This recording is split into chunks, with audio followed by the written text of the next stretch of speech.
गजेन्द्रमोक्षं श्रीमद्भागवते अष्टमस्कन्धे तृतीयोऽध्यायः। श्रीशुक उवाच एवं व्यवसितो बुद्ध्या समाधाय मनोहृदि जजाप परमं जाप्यं प्राग्जन्मन्यनुशिक्षितम्। गजेन्द्र उवाच ॐ नमो भगवते तस्मै यत एतच्चिदात्मकं पुरुषायादिबीजाय परेशायाभिधीमहि।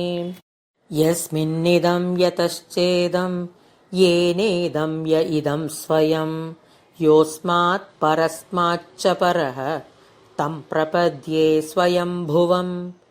यस्वात्मनीदं निजमाययार्पितं क्वचिद्विभातं क्व च तत्तिरोहितम् अविद्धदृक्साक्षुभयं तदीक्षते स आत्ममूलोऽवतु मां परात्परः।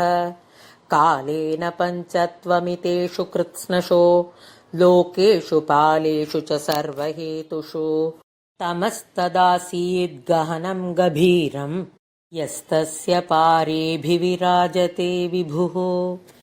न यस्य देवा ऋषयः पदं विदुः जन्तुः पुनः कोऽर्हति गन्तुमीरितुं यथा नटस्याकृतिभिर्विचेष्टतो दुरत्ययानुक्रमणः समावतो।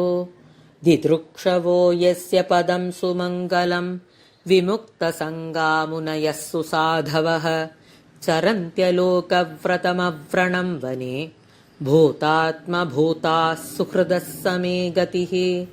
न विद्यते यस्य न जन्म कर्म वा न नामरूपे गुणदोष एव वा तथापि लोकाप्ययसम्भवाय यः स्वमायया तान्यनुकालमृच्छते तस्मै नमः परेशाय ब्रह्मणे अनन्तशक्तये अरूपायोरुरूपाय नम आश्चर्यकर्मणे नम आत्मप्रदीपाय साक्षिणे परमात्मने नमो गिरां विदूराय मनसश्चेतसामपि सत्त्वेन प्रतिलभ्याय नैष्कर्म्येण विपश्चिता नमः कैवल्यनाथाय निर्वाणसुखसंविदे नमः शान्ताय घोराय मूढाय गुणधर्मिणे निर्विशेषाय साम्याय नमो ज्ञानघनाय च क्षेत्रज्ञाय नमस्तुभ्यं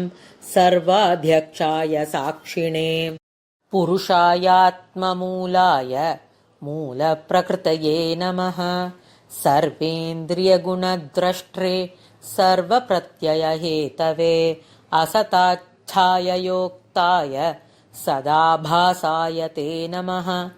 नमो नमस्तेऽखिलकारणाय निष्कारणायाद्भुतकारणाय सर्वागमाम्नाय महार्णवाय नमोपवर्गाय परायणाय गुणारनिच्छन्नचिदूष्मपाय तत्क्षोभविस्फूर्जितमानसाय नैष्कर्म्यभावेन विवर्जितागमस्वयं प्रकाशाय नमस्करोमि। मातृक्प्रपन्नपशुपाशविमोक्षणाय मुक्ताय भूरिकरुणाय नमोलयाय स्वांशेन सर्वतनुभृन्मनसि प्रतीतप्रत्यग्दृशे भगवते बृहते नमस्ते।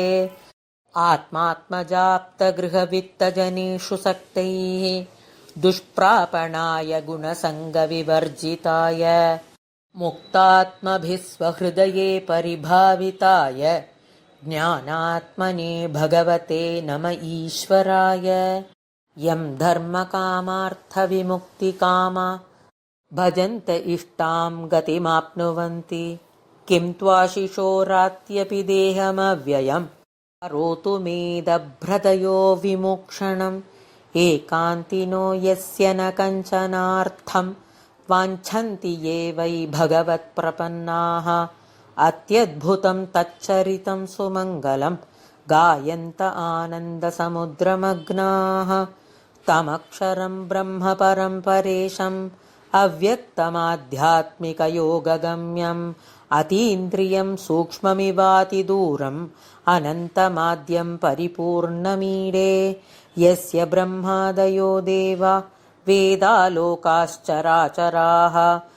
नामरूपविभेदेन फल्व्या च कलया कृताः यथार्चिषोऽग्नेः सवितुर्गभस्तयो निर्यान्ति संयान्त्यसकृत्स्वरोचिषः तथा यतोऽयं गुणसम्प्रवाहो बुद्धिर्मनः खानि शरीरसर्गाः स वै न देवासुरमर्त्यतिर्यं न स्त्री न षण्ढो न पुमान्न जन्तुः नायं गुणः कर्म न सन्न चासन् निषेधशेषो जयतादशेषः जिजीविषेनाहमिहामुया किम् अन्तर्बहिश्चावृतये भयोन्या इच्छामि कालेन न यस्य विप्लवः तस्यात्मलोकावरणस्य मोक्षम् सोऽहं विश्वसृजं विश्वम् अविश्वं विश्ववेदसम् विश्वात्मानमजं ब्रह्म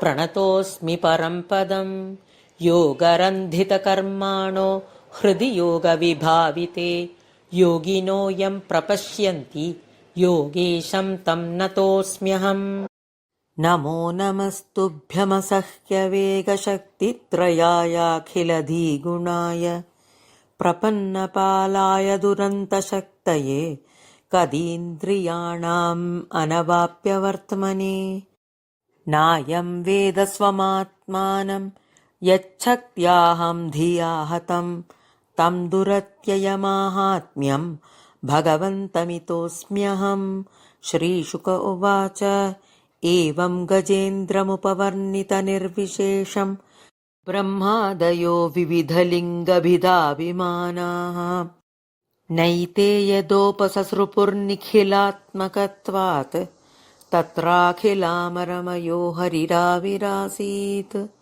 नारायण तं तद्वदार्थमुपलभ्य जगन्निवासः स्तोत्रं निशम्य दिविजैः सह संस्तुवद्भिः छन्दोमयेन गरुडेन समुह्यमानः चक्रायुधोऽभ्यगमदाशु यतो गजेन्द्रः नारायण सोऽन्तः सरस्युर्बलेन गृहीत आर्तो दृष्ट्वा गरुत्मतिहरिं ख उपात्तचक्रम् उत्क्षिप्य साम्बुजकरं गिरमाह कृच्छ्रान् नारायणा अखिलगुरो भगवन्नमस्ते नारायण तं वीक्ष्य पीडितमजः सहसावतीर्य सग्राहमाशु सरसः कृपयोज्जहार ग्राहाद्विपाटितमुखादरिणा गजेन्द्रम् सम्पश्यतां हरिरमोमुच दुस्त्रियाणाम्